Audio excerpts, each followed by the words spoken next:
Okay, so instead of doing the lab, what we're going to do is we're going to go ahead and go through Chapter 5. Chapter 5 is on thermochemistry. Now, thermochemistry is a part of thermodynamics, which is just the study of heat and its transformations. So thermochemistry is just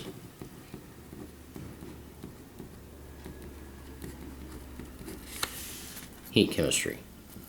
Now, with thermochemistry, we can look at this four-letter word that starts with a W that a lot of people don't like, work. And how do we find work? Well, if you ask someone in physics to find work, you take force times distance. And we'll look at that here in just a little bit more. Now, since thermochemistry does deal with thermodynamics, we are going to be looking at the first law of thermodynamics with this chapter. And the first law states that energy can change form, but cannot be created or destroyed. Okay, or this is also called the law of conservation of energy. And I think we talked about this on Thursday. System and surroundings. System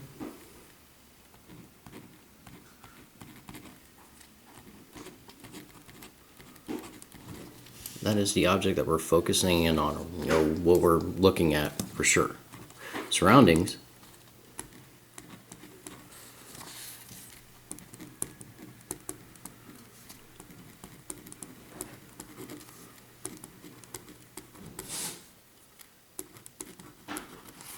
that is everything around the system. So if we kind of think about this, we kind of talked about being at a bonfire or a campfire, and we're going to consider ourselves the system.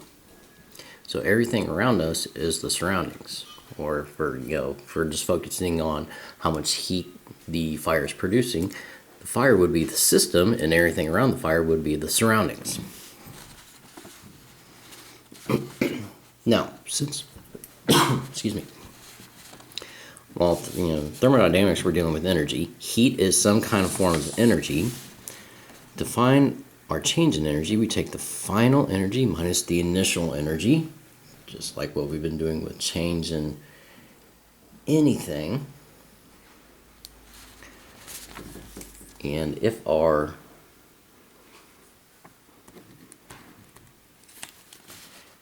change in energy comes up to be negative, that means our change in energy is less than our change in energy, our final energy is less than the initial energy. And if our energy is positive, that means that our final energy is greater than our initial energy. Now, how do we find our change in energy another way? Well, we can use this formula, Q plus W. Now, W represents work. Q, which we'll see in the next video, that's another way that we can find heat. Okay, so what we see with this chapter is heat can be represented with H, which we talked about on Thursday as being enthalpy. We can also use Q. Now, if we look at this formula, delta E is equal to Q plus W. So change in energy is equal to heat plus work. Now, if our Q is positive, that is telling us that the system gains heat. Okay. Now, if it is negative, the system loses heat, or it's giving off heat. So if we kind of look at the campfire, the campfire is giving off heat, so its Q would always be negative. Okay, now if we look at us as a system around the campfire, we are gaining heat, so our Q would be positive.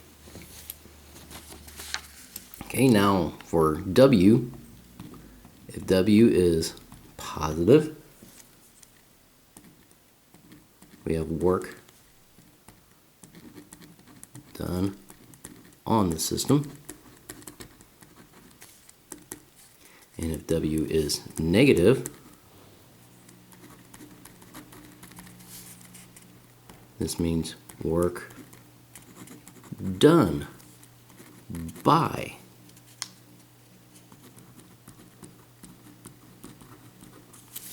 the system. Okay, so if we have a positive W, work is being done on the system, on the object that we're looking at. If W is negative, that means work is done by the system or by the object that we're looking at. Now for delta E, if delta E is positive, this means net gain of energy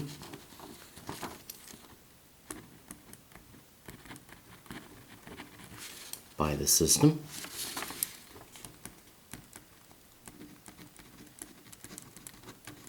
And if it's negative, this is net loss of energy by the system.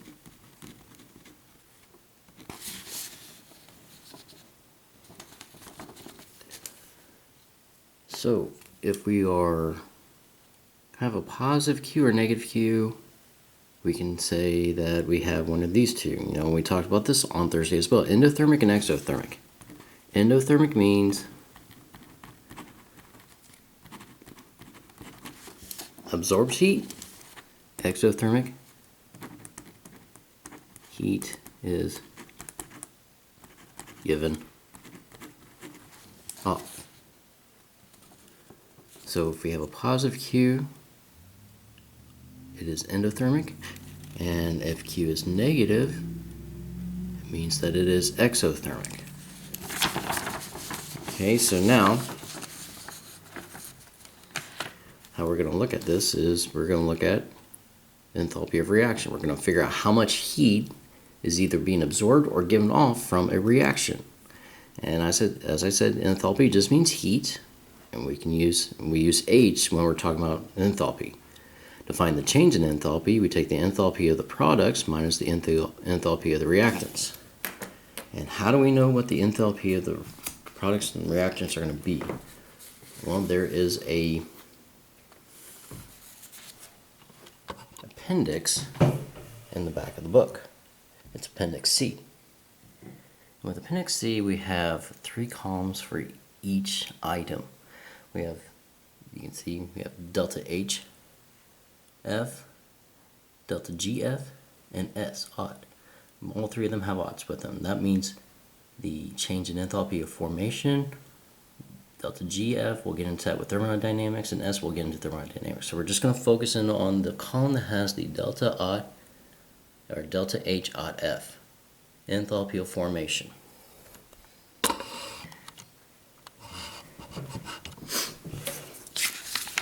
Alright, so to find the change in enthalpy, as I said, we're going to take the enthalpy of the products minus the enthalpy of the reactants.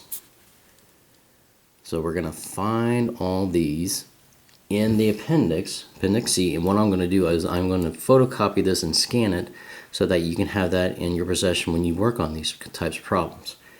And it's pretty easy. The only thing that can get really difficult is you got to take notice of what state of matter everything is in, because sometimes we have the same item more than once just because of what state of matter it's going to be in.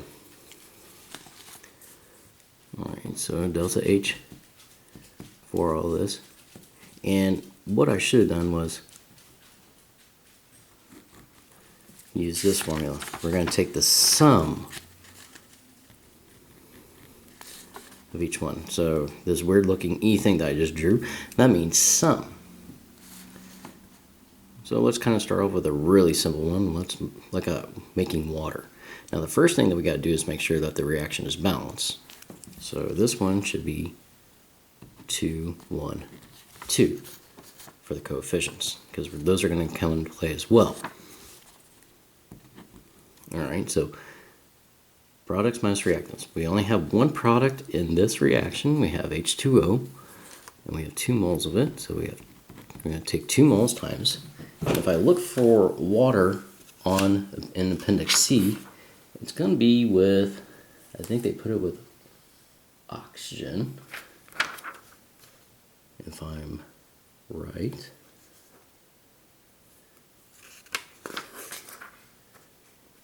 Yep, it's under the group of oxygen. And H2O in the gaseous form has an enthalpy of formation of negative 241.82 kilojoules per mole. Now that unit is going to be at the top of the column. Alright, so minus, now we have 2 reactants. So let's look at H2. We have 2 moles times, and if we look up diatomic hydrogen, under hydrogen, diatomic hydrogen as a gas, its enthalpy of formation is going to be 0 kilojoules per mole, plus, and for oxygen we have 1 mole of it because it has a coefficient of 1. And for oxygen, we go back to the oxygen group, O2 has enthalpy of formation of 0 kilojoules per mole as well. Now, something to think about. Why are hydrogen, H2, and oxygen, O2, their enthalpy of formation 0 kilojoules? Now the reason for that is elements are already there. We don't have to form them. Compounds, they're going to have an enthalpy of formation, but elements in their elemental form are going to have an enthalpy of formation of 0 because they're already there. So for this one, all we have to do is just take 2 times negative 241.82, and I am coming up with negative 483.64 kilojoules for enthalpy of the reaction. Now let's look at this second one. So let's first of all make sure that's balanced. We have 1 carbon, 4 hydrogen, 2 over there. So I'm going to put 2 right there. Then we have 2 oxygen, and we have 2 plus 2 more, 4. So we need to get 4. I'm going to put a coefficient of 2 right there.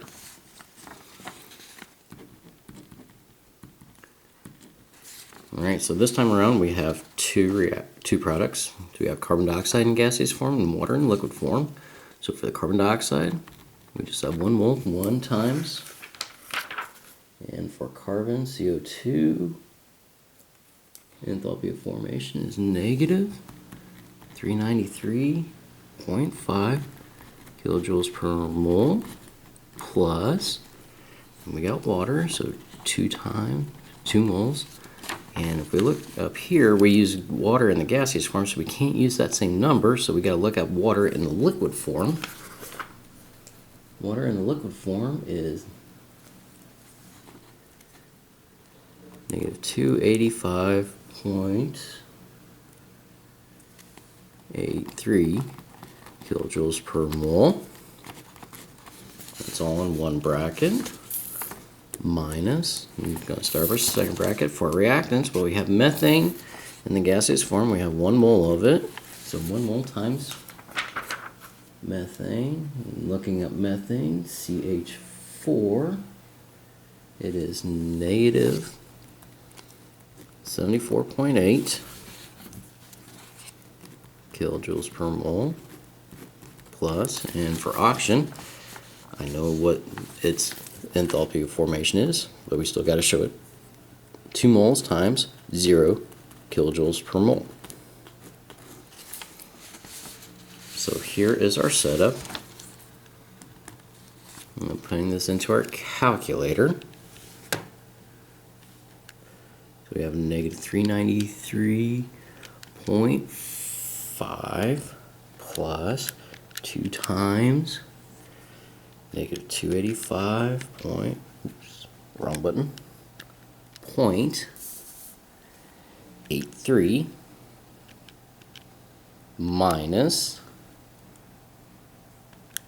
negative 74.8. That comes out to be negative 890.36 kilojoules.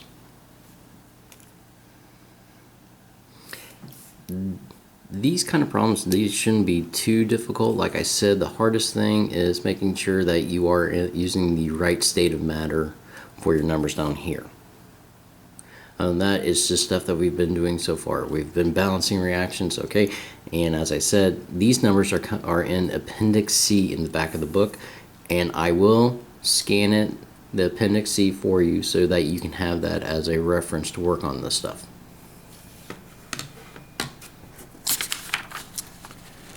Now, another thing that we're going to kind of do starting off the bat is we can do some stoichiometry problems with thermochemistry. So our first one says, how much heat is released when 4.5 grams of methane is burned at a constant pressure system?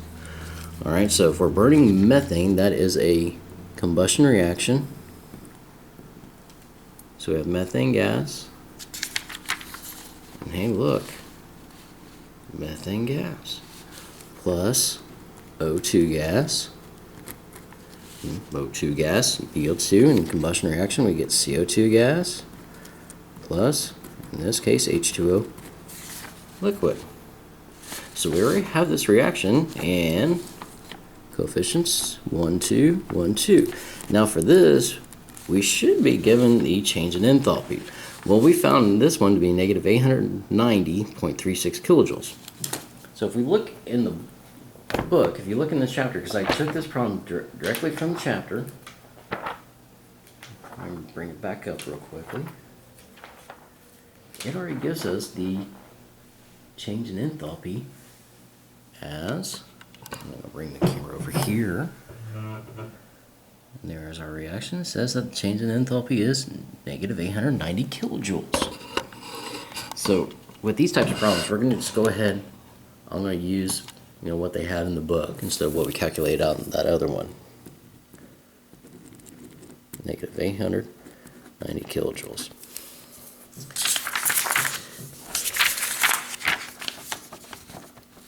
Okay. So let's kind of work this problem out, just like what we do with any kind of stoichiometry problem. We start with the mass of our known, or the amount of our known, so 4.50 grams of methane. And we're going to convert that to moles, so 1 mole over, and if we figure out the mass of methane, carbon has a mass of 12.01, and we have 4 hydrogens, so 4.04. 16.05 grams. Grams gets canceled out. That would take us to moles. Now from here we can actually go to heat, because this is change in enthalpy, negative 890 kilojoules per mole. So if we look at our balanced reaction, we have 1 mole of methane in front. So this last part we're going to take negative 890 kilojoules over 1 mole of methane. So here's our setup. Let's go ahead and run this through a calculator. So 4.50 times negative 890 divided by 16.05. Come up with negative 249.53 kilojoules for an answer. Now, if we were to take the reverse reaction, flip the reaction around, our change in enthalpy would go from negative to positive, because we still have all the same we still have the same components, they're just switched around as reactants and products. So in that case, since we're doing a reverse reaction, we have to change the sign of our change in enthalpy. So if it's negative on one route, the reverse would be positive, or vice versa. Okay, and for one more for this video, let's look at one more example. It says, calculate the quantity of heat released when 5 grams of H2O2 hydrogen peroxide decomposes. Okay, so let's make sure that the reactions balance. 2 hydrogens, 2 hydrogens, 2 oxygens, 3 oxygens. So let's try to even this out. Let's put a coefficient of 2 right there, so that gives us 4 hydrogen. And that'll give us 4 hydrogen. We have 4 oxygen, 2 oxygen, 2 plus 2 more, 4 oxygen. Okay, so 5 grams of H2O2, convert that to moles, 1 mole H2O2 over, now figuring out the mass, 2.02 plus 32, 34.02. Grams get canceled out. Now we go to heat, so negative 196 kilojoules per, and if we look, we have coefficient of 2, so that's negative 196 kilojoules per every 2 moles of H2O2. Okay, so that's where we're going to use our coefficients from the balanced reaction, is how many moles we put underneath the amount of heat from the reaction.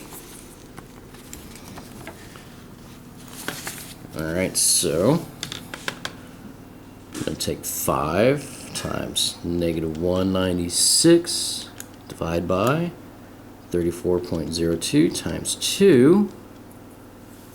And I'm coming up with negative 14.4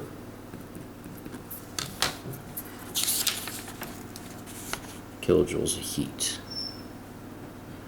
Okay, so I hope this should help you with the first assignment that I'm sending out tomorrow. Now, with the pre-lab questions that you're working on next Thursday, go ahead and take a picture of those with your cell phone and email those to me, because I'm going to put those in as a grade for right now. Work on these 5 problems from the assignment. I'm going to give you until Wednesday to get it turned in to me. Once again, take a picture of them, email it to me. If you have any questions, let me know, and I will talk to you later. Thank you.